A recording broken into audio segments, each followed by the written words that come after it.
Hello viewers, আসসালামু আলাইকুম। আজকে আপনাদেরকে ভীষণ মজার কাঁঠালের পিঠা তৈরি করে দেখাবো। আর এইভাবে একবার কাঁঠালের পিঠা তৈরি করে খেলে বারবার খেতে ইচ্ছে করবে, এতটাই মজার হয়। বাচ্চারা কিন্তু কাঁঠাল খেতে পছন্দ না করলে এভাবে পিঠা বানিয়ে দেবেন, দেখবেন বাচ্চারা কিন্তু ভীষণ পছন্দ করবে। তো পিঠাটি তৈরি করার জন্য একটা মিক্সিং বলে নিয়ে নিচ্ছি হাফ কাপ পরিমাণ কুসুম গরম লিকুইড দুধ। এখানে আমি মিষ্টির জন্য 4 টেবিল চামচ পরিমাণ দিয়ে দিচ্ছি চিনি। আর মিষ্টি কিন্তু আপনাদের পছন্দ অনুযায়ী কিন্তু চিনিটা অ্যাড করে দেবেন। এখানে আমি হাফ চা চামচ পরিমাণ দিয়ে দিলাম ইস্ট। তো ইস্টটা দিয়ে ভালো করে মিশিয়ে নিচ্ছি। মিশিয়ে নিয়ে 10 মিনিটের জন্য আমি রেস্টে রেখে দিয়েছিলাম। আর 10 মিনিট পরে দেখতে পাচ্ছেন ইস্ট কিন্তু একদম অ্যাক্টিভ হয়ে গিয়েছে। তো এখানে আমি সামান্য পরিমাণ দিয়ে দিলাম লবণ। আর এখানে হাফ কাপ পরিমাণ দিয়ে দিচ্ছি কাঁঠালের পিউরি। তো কাঁঠালটাকে আমি ব্লেন্ডারে ব্লেন্ড করে নিয়েছিলাম। তো কাঁঠালের পিউরিটা দিয়ে ভালো করে মিশিয়ে নিচ্ছি।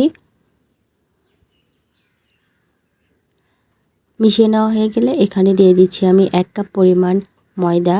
তো আপনারা চাইলে কিন্তু আটা দিয়েও তৈরি করতে পারবেন। আর 1 টেবিল চামচ পরিমাণ দিয়ে দিলাম তেল। তো এখন আমি সমস্ত উপকরণ ভালো করে মিশিয়ে নিচ্ছি।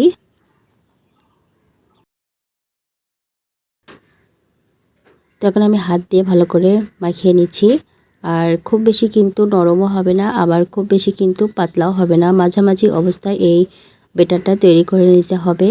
তো ব্যাটারটাকে আমি রেস্টে রেখে দিব 2 ঘন্টার জন্য। আর 2 ঘন্টা পরে দেখতে পাচ্ছেন ফুলে কিন্তু ডাবল হয়ে গিয়েছে। আর আমি ভেতরে থাকা এয়ার বাবলসগুলো বের করে দিচ্ছি। আর পিঠাগুলো আমি এখন তৈরি করে নেব। তো পিঠাগুলো তৈরি করার জন্য আগে থেকে আমি কড়াইয়ে তেল দিয়ে তেলটাকে ভালো করে গরম করে নিয়েছি। তো এখন আমি একটা একটা করে এভাবে পিঠাগুলো দিয়ে দিচ্ছি।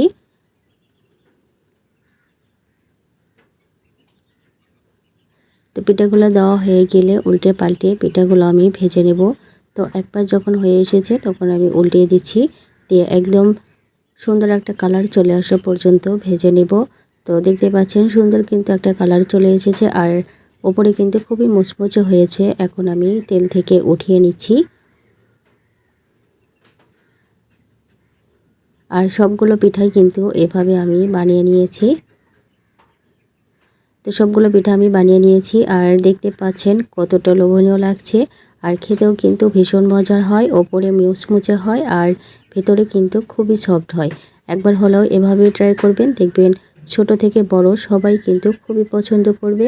আর এই পিঠাটি খেতে এত মজার হয় যে একবার বানিয়ে খেলে বারবার খেতে ইচ্ছে করবে। তো ভিডিওটি ভালো লাগলে লাইক কমেন্ট শেয়ার করবেন। আজকের মতো বিদায় নিচ্ছি। আসসালামু আলাইকুম।